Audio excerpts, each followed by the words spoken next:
ಚಿನ್ನು ಮರಿ, ನೀವೀಗ ಡಲ್ ಆಗಿದ್ರೆ ಹೇಗೆ? ಬನ್ನಿ ಕೂತ್ಕೊಳ್ಳಿ, ತಿಂಡಿ ತಿನ್ನೋಣ. ಬನ್ನಿ ಬನ್ನಿ ಬನ್ನಿ. ರೀ, ಈ ಪರಿಸ್ಥಿತಿನಲ್ಲಿ ತಿಂಡಿ ತಿನ್ನಕ್ಕೆ ಹೇಗೆ ಮನ್ಸು ಬರುತ್ತೆ ಹೇಳಿ? ಅಲ್ಲ ಅಕ್ಕ ತಿಂಡಿ ತಿಂದಲೋ ಇಲ್ವೋ, ಅಪ್ಪ ಅಮ್ಮನ ಮನಸ್ಥಿತಿ ಹೇಗಿದೆಯೋ ಏನೋ. ಚಿನ್ನು ಮರಿ, ನೀವು ಹೀಗೆ ಇಲ್ಲಿ ಅಳ್ತಾ ಕೂತ್ಕೊಂಡಿದ್ರೆ ಸಮಸ್ಯೆ ಬಗೆಹರಿಯತ್ತಾ? ಇಲ್ಲ ಅಂತ ಅಲ್ಲ, ತಾಳಿ ಕಟ್ಟಿದವನೇ ಆರಾಮಾಗಿದ್ದಾನೆ, ನೀವ್ಯಾಕೆ ಇಷ್ಟೊಂದು ಯೋಚನೆ ಮಾಡ್ತಾ ಇದ್ದೀರಿ? ನೀವು ಹೇಗೆ ಹೇಳ್ತೀರಾ ರೀ ಅವನು ಆರಾಮಾಗಿದ್ದಾನೆ ಅಂತ? ನಮಗೇನು ಗೊತ್ತು ಹೇಳಿ? ಯಾರಿಗೆ ಗೊತ್ತು? ಅವನು ಹೇಳೋಕ್ಕಾಗ್ದಲೇ ಒದ್ದಾಡ್ತಿರ್ಬೋದು ಅಲ್ವಾ? ಚಿನ್ನು ಮರಿ, ಅವನ ವಿಷಯದಲ್ಲಿ ನೀವು ಇಷ್ಟೊಂದೆಲ್ಲ ಒಳ್ಳೆಯವರಾಗಬೇಡಿ.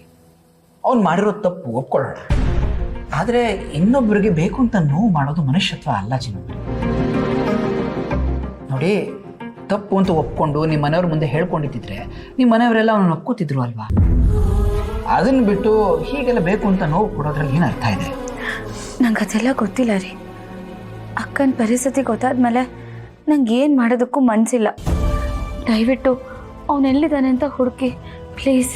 ಸರಿ, ನಾನು ಹುಡುಕೋ ಪ್ರಯತ್ನ ಮಾಡ್ತೀನಿ ಅಂತ ಆಗಲೇ ಹೇಳಿದೆ ತಾನೆ. ನೋಡಿ, ನೀವು ನಗ್ನಂತ ಸಂತೋಷವಾಗಿದ್ರೇ ನನಗೂ ಏನಾದರೂ ಮಾಡೋಕ್ಕೆ ಮನಸ್ಸು ಬರೋದು. ಎಲ್ಲಿ ಈಗ ಹೊಟ್ಟೆ ತುಂಬ ತಿಂಡಿ ತಿನ್ಬೇಕು ಫಸ್ಟ್. ನೀವು ಸರಿಯಾಗಿ ತಿಂಡಿ ತಿಂದೆ ಹೀಗೆ ಬೇಜಾರು ಮಾಡ್ಕೊಂಡಿದ್ದೆ ನನಗೇನು ಮಾಡೋದಕ್ಕೂ ಮನಸ್ಸಿರುತ್ತೆ ಹೇಳಿ? ಆಮೇಲೆ ನೀವು ಹೀಗೆ ತಿಂಡಿ ತಿಂದು ಆಮೇಲೆ ಒಬ್ಬರೇ ಮನೇಲಿರ್ತೀರಲ್ಲ, ಅದನ್ನು ಯೋಚನೆ ಮಾಡ್ತಿದ್ರೆ ನನಗೆ ಹೊರಗೆ ಹೋಗಕ್ಕೆ ಮನಸ್ಸಲ್ಲಿ ಬರುತ್ತೆ ಹೇಳಿ? ಹೇಳಿ. ನಂಗೆ ಬೇಡ ರೀ. ನೋಡಿ, ನಿಮ್ಗೆ ಎಷ್ಟಾಗುತ್ತೋ ಅಷ್ಟು ತಿಂಡಿ ತಿನ್ನಿ. ಎಲ್ಲಿ ಹಾನಿ ಹುಡುಕ್ಬೇಕೋ ಬೇಡವಾ ಅವನ್ನ?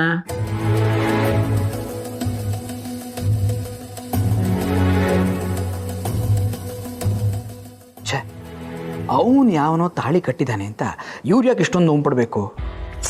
ಆ ಮನೆಯಿಂದ ಒಂದಲ್ಲ ಒಂದು ಸಮಸ್ಯೆ ಆಗ್ತಾನೇ ಇದೆ. ಇವ್ರು ಯಾವ ನೋವು ಅನುಭವಿಸ್ಬಾರ್ದು, ಖುಷಿಯಾಗಿರಬೇಕು ಅಂತ ನಾನು ಇಷ್ಟೆಲ್ಲ ಪ್ರಯತ್ನ ಮಾಡ್ತಾ ಇದ್ದೀನಿ. ಆದರೂ ಆ ಮನೆಯವರಿಂದ ನೆಮ್ಮದಿನೇ ಇಲ್ದ ಹಾಗಾಗಿದೆ. ಅಲ್ಲ, ಅಷ್ಟು ಜನರಲ್ಲಿ ತಾಳಿ ಕಟ್ಟಿರೋನು ಯಾರು ಅಂತ ಹೇಗೆ ಕಂಡುಹಿಡಿಯೋಕ್ಕಾಗತ್ತೆ? ಹಾಗಂತ ಇವರು ಹೇಳಿದ್ರೆ ಕೇಳೋದೇ ಇಲ್ಲ. ಇಲ್ಲಿ ಸ್ವಲ್ಪ ನೀರು ಕುಡೀರಿ. ಸಾಕು ರೀ. ಚಿನ್ನು ಮರಿ, ನೀವು ಸರಿಯಾಗಿ ತಿಂಡಿ ತಿಂದೆ ಹೋದ್ರೆ ನಿಮಗೆ ಸುಸ್ತಾಗುತ್ತೆ. ಆಮೇಲೆ ಎಲ್ಲಿ ಆನಿ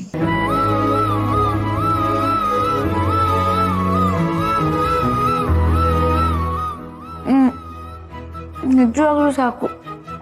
ನೀವು ಇಷ್ಟು ಬಲವಂತ ಮಾಡಿದ್ರಿ ಅಂತ ಇಷ್ಟಾದರೂ ತಿಂದೆ. ಪ್ಲೀಸ್ ರೀ, ನಂಗೆ ಇವಾಗ ಏನೂ ಮಾಡೋಕ್ಕೆ ಮನಸ್ಸಿಲ್ಲ. ಅವನೆಲ್ಲಿದ್ದಾನೆ ಅಂತ ಹುಡುಕಿ ಪ್ಲೀಸ್.